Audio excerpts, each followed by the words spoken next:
पिछले साल जब इम्तिहानात हुए तो एक सवाल हर तरफ गूंज रहा था। असातिज़ा, तुलबा, वालिदैन सभी परेशान थे। तो आज हम न सिर्फ उसी सवाल का जवाब ढूंढेंगे बल्कि ये भी देखेंगे कि तालीम में जो एक बहुत बड़ी तब्दीली आई है उसका सामना कैसे किया जाए। जी हाँ, सवाल यही था कि भाई सवालात किताब से बाहर क्यों थे। ऐसा लगा ना कि जैसे तैयारी तो कुछ और करके गए थे और इम्तिहान में सामने कुछ और ही आ गया। तो ये जो उलझन थी, ये जो परेशानी थी, ये बिल्कुल बचा थी। लेकिन इसकी एक बहुत ठोस वजह है और आज हम उसी वजह को समझेंगे। तो चलिए एक नज़र डालते हैं कि आज हम किन किन चीज़ों पर बात करेंगे। सबसे पहले देखेंगे कि इम्तिहानात की नई हकीकत क्या है। फिर बात होगी अल-रूमी QAT की। SLO सिस्टम को समझेंगे, क्लासरूम में इसका इस्तेमाल कैसे हो सकता है, ये भी देखेंगे कि अल-रूमी मुनफरिद क्यों है। और आखिर में बात करेंगे कामयाबी के नए मेयार की। तो चलिए सबसे पहले बात करते हैं इम्तिहानात की इस नई हकीकत की। आखिर पिछले साल के इम्तिहानात में ऐसा क्या बदल गया था जिसने सबको इतना हैरान कर दिया? एक बात तो साफ है, ये कोई गलती नहीं थी, बल्कि ये एक बिल्कुल नए निज़ाम की शुरुआत थी। तो हुआ ये कि जो ये एहसास था ना कि पर्चा किताब से बाहर से आया है, उसकी असल वजह ये थी कि इम्तिहानी निज़ाम अब बदल गया है। अब जोर रट्टे पर नहीं, बल्कि स्टूडेंट लर्निंग आउटकम्स यानी SLOs पर है। मतलब अब इम्तिहान का मकसद सिर्फ ये नहीं है कि ये चेक किया जाए कि क्या पढ़ा है, बल्कि असल मकसद ये देखना है कि जो कुछ भी पढ़ा है उसे ठीक से समझा भी है या नहीं। अच्छा, तो ये SLO आखिर है क्या भला? बहुत आसान लफ्ज़ों में समझें तो ये एक तरह का टारगेट है। ये बताता है कि किसी भी टॉपिक को पढ़ने के बाद एक स्टूडेंट को क्या-क्या आना चाहिए और वो इस इल्म को इस्तेमाल कैसे कर सकता है। यानी बात अब सिर्फ याद करने की नहीं रही, बात समझने और उसे अप्लाई करने की है। अब जाहिर है, जब चैलेंज इतना बड़ा और नया हो तो उसका हल भी तो वैसा ही होना चाहिए, है ना? तो इसी सोच के साथ इस नए इम्तिहानी निज़ाम के लिए एक बहुत ही ख़ास हल तैयार किया गया है। और वो हल है अल-रूमी QAT। अब ये कोई आम गाइड बुक या हेल्पिंग बुक बिल्कुल नहीं है। ये माहिरीन तालीम का बनाया हुआ एक पूरा सिस्टम है, एक मुकम्मल सवालिया बैंक, जिसे खास तौर पर PEF और PECTA की गाइडलाइंस के मुताबिक इन्हीं SLO बेस्ड इम्तिहानात के लिए डिज़ाइन किया गया है। और इसमें है क्या? इसमें सब कुछ है।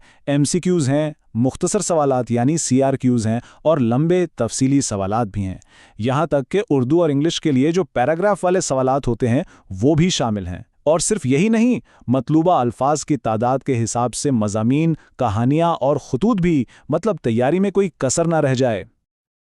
अच्छा, अब ये तो समझ आ गया कि ये किताब जामे है, लेकिन असल सवाल ये है कि ये इस पेचीदा SLO सिस्टम को आसान कैसे बनाती है? तो इसका जवाब छुपा है इसके बहुत ही ज़बरदस्त कोडिंग सिस्टम में। ज़रा इस मिसाल को देखें, 1.1.1। हर सवाल को ऐसा ही एक कोड दिया गया है। ये बिल्कुल एक एड्रेस की तरह है। पहला नंबर यानी 1 बताता है कि ये किस सब्जेक्ट या डोमेन का सवाल है। दूसरा नंबर यानी बीच वाला 1 बताता है कि ये किस चैप्टर से है।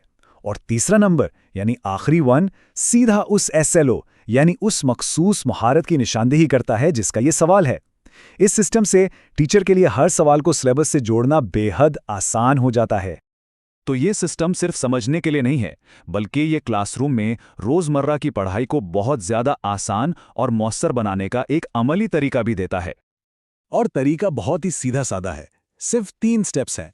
पहला, टीचर ने अपने लेसन प्लान के लिए आज का SLO मुंतखब किया। दूसरा, उस टॉपिक को क्लास में अच्छे से पढ़ाया। और तीसरा, बस उसी SLO नंबर वाले सवालात अल-रूमी QAT से निकालकर प्रैक्टिस, होमवर्क या क्लास वर्क के लिए दे दिए।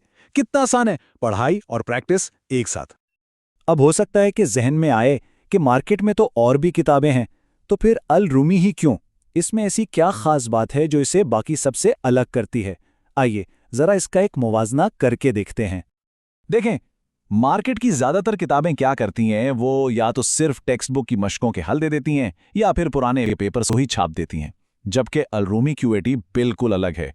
ये एक ओरिजिनल आइटम बैंक है जिसे असेसमेंट के माहिरीन ने बनाया है। ये और पीमा के नए पैटर्न्स के ऐन मुताबिक है। और सबसे बड़ी बात, इसमें तसव्वुराती गलतियों की कोई गुंजाइश नहीं, क्योंकि इसे बहुत एहतियात से डिज़ाइन किया गया है। और कुछ और ख़ास बातें भी हैं।